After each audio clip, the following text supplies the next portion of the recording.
Hello. Last episode we covered the British and their conquest of the Ottomans and fall at Gallipoli. But this time, we're covering the epic rivalry between Germany and Austria. But who even is Germany? If you watched my Vietnam video you already know, but here is a quick rundown. Germany consisted of mostly the Swag Gang metagroup which formed one iteration ago in the Art of War 3 led by veteran player Edward G2. Now you might be asking, why are they fighting Austria in a World War I themed server? Well, that's down to one user, Phantom Buy. If I told his whole lore, I'd be here all day, so here is the gist. He was from another server, where he was well known for his questionable quote-unquote diplomacy. At the time of the Art of War 4, he was friends with Edward G2, so he convinced Edward to break the historical role-play alliances of the server and attack Austria. He would do so starting on War Day, where he and his forces would move south on Budapest starting from Schlesien. But first they would skirmish them before petitioning various countries for help. Isn't like half of Austria just new players? Probably. The skirmishing starts as a sniper duel between Austria and Germany, each sitting in their forts and taking pot shots at each other. Damn, I need to go home to get some more ammo. Yeah, I need to get my shit back. I'm about to just fucking camp in this tower. Fucking warm up. I mean, this is the warm-up for like a few minutes when the war actually starts. Yeah, that's true. And hey, if you are doing good, that's fine. Fucking body despawned. Oh yeah, that also happened to mine. Fucker. After getting bored with sniper dueling, Edward would petition France for help, to which they would attack from another front, and allegedly get a small Scandinavian expedition force to help. Then he would scout out an invasion route on horseback before the server crashed.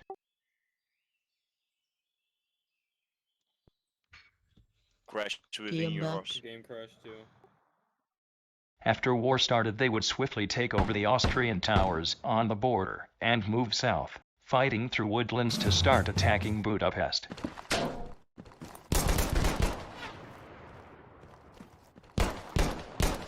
Then after a presumably short conquest of the Woodlands, they would begin the brutal siege of Budapest which would last for the rest of the First War.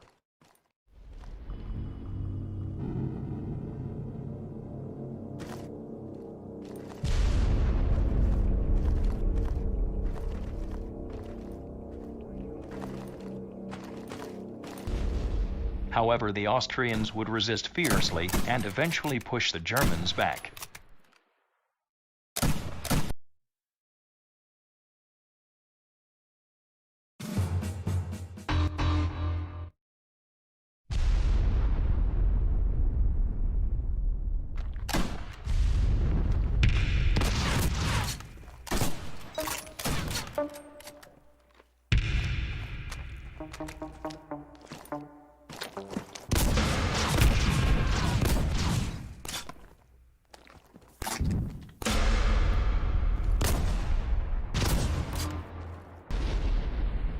Despite pushing the Germans back, it would merely be a setback for the Germans as Austria probably decided to start focusing on another front line. The Germans regrouped and re-intensified the siege further with a strong counter-push.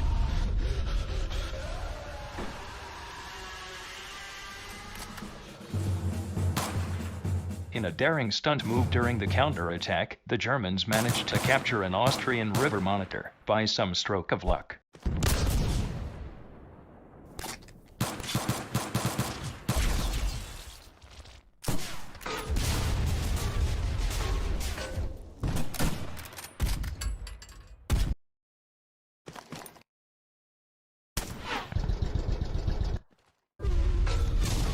However, this wouldn't matter, as the guy who stole it would unfortunately not be able to return the stolen ship to safety in friendly lines.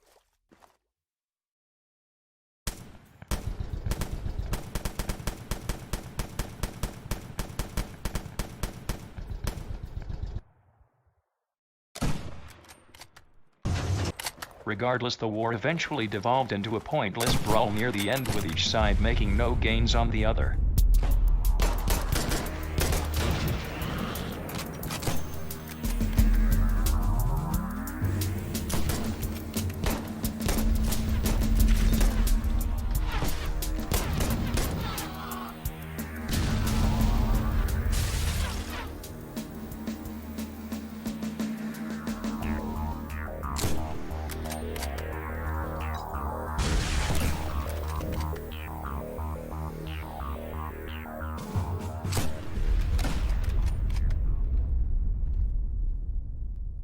Eventually, the senseless bloodshed on both sides would stop due to time running out for war.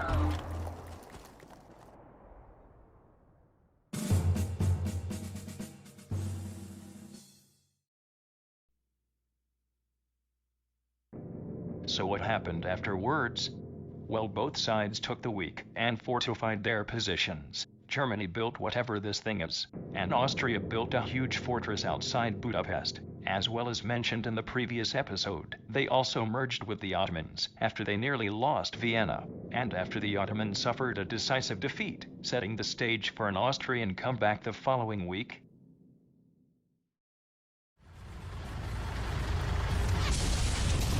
First, the Austrians would take back the thing the Germans made, while Germany was being betrayed by one of their own and unable to coordinate as well as usual.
Despite the Germans' hard efforts, they would eventually lose the thing and be pushed back north.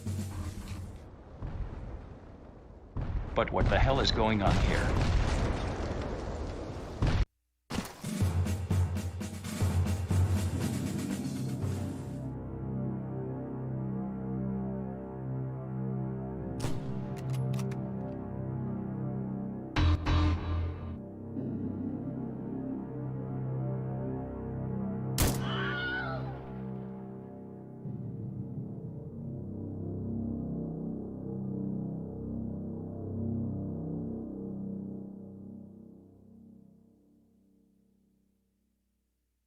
This is the Woolworth Tower, a massive tower built by German players during the week interval to act as a type of fortification, where they could easily shoot at anyone on the ground without much accurate retaliation being sent back to them.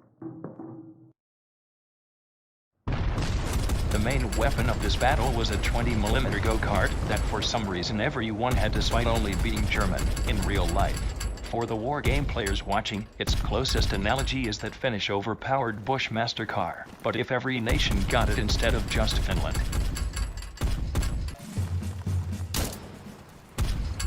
The brutal fighting would go on for control of the ground level of the building, each side bringing as many carts as possible.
After losing the ground, they would be stuck fighting for the top of the Woolworth against random alleged paratroopers.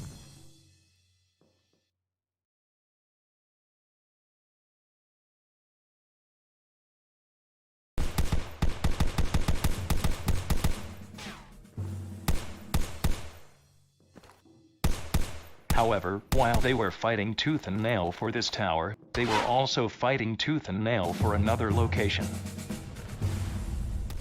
They were also fighting for the survival of their main base against a relentless and focused Austrian onslaught. The Austrians, after taking the ground near the tower, just hyper-focused on taking the Germans' base to silence the Germans once and for all, and ignoring the now inconvenient tower until their war goal, which was an arm's length, could be met.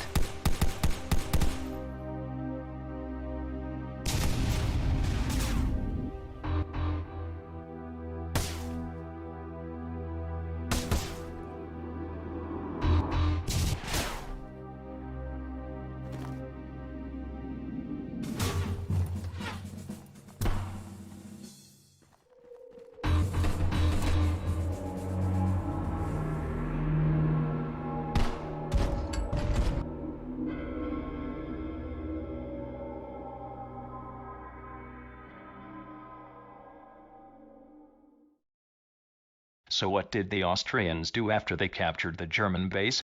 They destroyed it fully to humiliate the Germans.